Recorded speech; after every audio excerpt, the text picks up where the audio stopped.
E aí galera, tudo bem? Então, aí um vídeo rapidinho sobre o Estado Islâmico, né? Que serve aí mais ou menos para uma revisão de prova. Vamos comentar um pouquinho aí sobre a origem do Estado Islâmico e sobre também aí como esse grupo, né?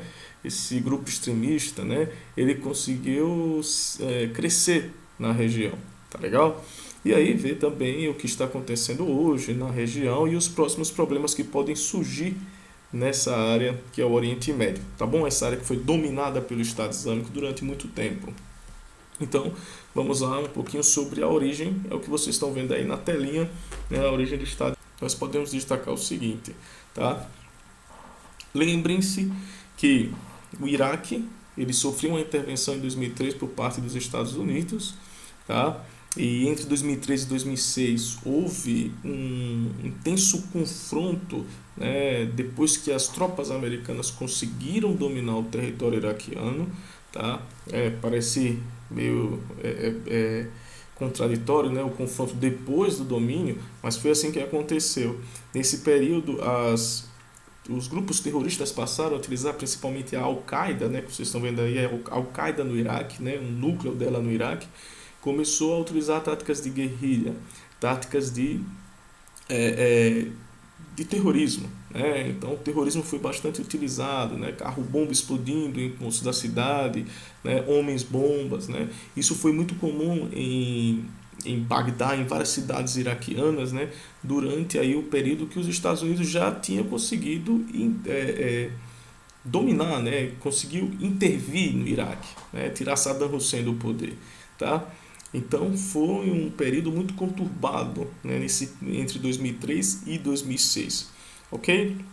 Mas o que é que acontece? Em 2006, o líder da Al-Qaeda, aqui está a foto dele, o,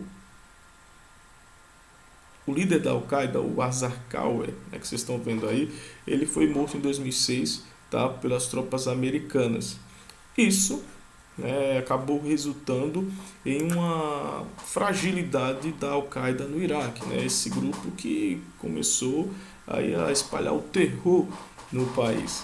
Tá? Após a morte do Azarkawi, o líder da Al-Qaeda no Iraque, é, houve aí um período que começou a ter uma redução nesses atentados no Iraque entre 2006 e 2010.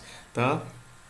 Em 2010, né, com essa redução, com essa perda de força da Al-Qaeda, um grupo da Al-Qaeda resolve separar-se, né, e formar aí o chamado o Estado Islâmico do Iraque e da Síria, tá? Que vocês estão vendo aí na telinha, né?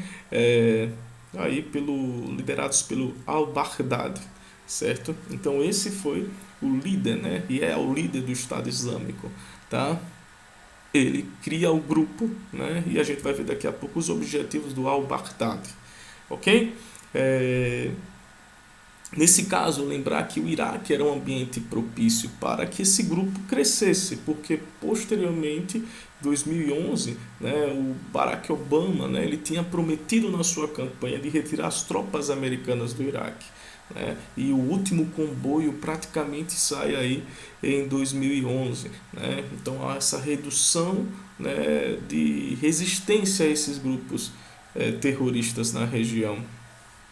A Síria se torna também um ambiente, né, com a Primavera Árabe nesse período, né, houve aí um, um, um ambiente bastante conturbado, né, uma instabilidade, melhor dizendo, né, um termo melhor, uma instabilidade política que abriu espaço para que esses grupos extremistas também atuassem, né?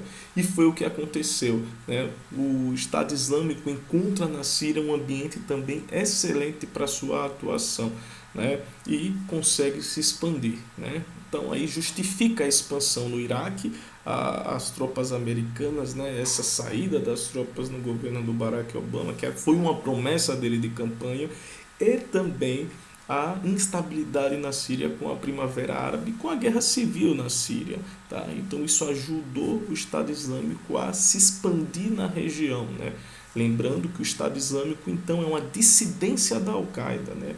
o al-Baghdadi, ele sai da Al-Qaeda, tá? E para se tornar e criar um grupo próprio em que ele seria aí o grande líder, né?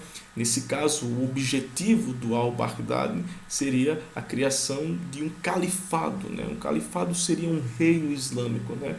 Retomando os reinos islâmicos antigos, né?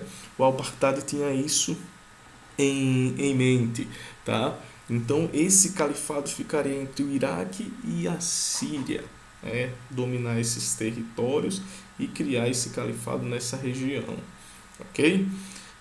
Nesse caso, nós teríamos um estado em que o líder político seria o líder religioso, nesse caso seria o líder político, tá? Ele mesmo seria o califa nesse caso, o al-Baghdadi, tá bom? Um dos pontos que chamaram a atenção nesse período foi que o Estado Islâmico acabou atraindo bastante jovens, jovens de vários lugares do mundo, certo? Da Europa passaram aí para para a região ali da Turquia, e da Turquia passavam para a Síria, para o Estado Islâmico. Até meninas também que passaram a ir para a região para se casar com membros do Estado Islâmico. O Estado Islâmico, na época, oferecia salário para os seus soldados, para que as pessoas também tivessem filhos, para que o Estado Islâmico pudesse crescer na região, tá? Então, aí nós comentamos os objetivos do Estado Islâmico, né? Que é a criação do califado, né? E também comentamos um pouquinho sobre o que é um califado e o papel desse califa, né? Que seria o líder do Estado Islâmico, né? E o poder de atração que ele acabou exercendo, né? Atraindo milhares de jovens, né? Para lutar junto ao Estado Islâmico na região, tá? Por esses objetivos que foram citados. E aí, quem equipou o Estado Islâmico, né? Nesse tópico aí nós vamos falar quem equipou o Estado Islâmico e sobre os curdos, né?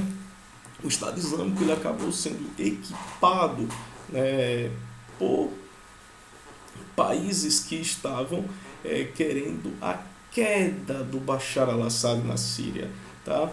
Então, se analisarmos a Síria, né, nós temos um conflito bastante complexo. No conflito da Síria, vários países queriam a queda, vários grupos queriam a queda do Bashar al-Assad, tá? Os Estados Unidos queriam sim a queda do Bashar al-Assad, no entanto eles não queriam a ascensão de grupos extremistas, tá? A Arábia Saudita queria a queda do Bashar al-Assad, tá? E a Arábia Saudita e o Catar também passaram a patrocinar alguns grupos, tá? Que começaram a intervir na guerra da Síria, tá? Grupos muitas vezes extremistas. E esses extremistas que a Arábia Saudita começou a patrocinar passaram a se juntar ao Estado Islâmico. À medida que o Estado Islâmico foi crescendo, foi chamando a atenção desses extremistas que passaram a ver muitas semelhanças, o que eles pensavam com o que o Estado Islâmico pensava. E a partir daí começaram a se juntar. Outros grupos desses foram vencidos pelo Estado Islâmico e aderiram, e a partir do momento que foram vencidos, né, as suas armas foram roubadas pelos membros do Estado Islâmico, tá? Então, tem esses pontos aí, né? A Arábia Saudita e o Catar patrocinaram esses grupos e esses grupos acabaram se unindo ou sendo derrotados pelo Estado Islâmico, tá? Então, de uma forma ou de outra, acabaram financiando o crescimento, né, do Estado Islâmico, né? Não diretamente, mas de forma indireta, tá? E à medida que o Estado Islâmico ia vencendo algumas áreas, né, iam derrotando algumas tropas, eles iam conseguindo mais territórios esses muitas vezes ricos em petróleo, tá? A riqueza em petróleo, esse petróleo, né, ele acabava sendo vendido, né, no mercado paralelo, ok?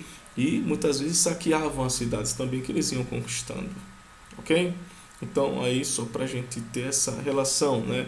Não está correto eu falar, por exemplo, que os Estados Unidos que financiaram. Não, os Estados Unidos eles não financiaram o Estado Islâmico, tá? No entanto, foi um grande aliado dos Estados Unidos, nesse caso, a Arábia Saudita e também o Catar, tá? Que acabaram de uma certa forma, né, indireta, a financiar esses grupos fundamentalistas que se uniram posteriormente e fortaleceram o Estado Islâmico, ok?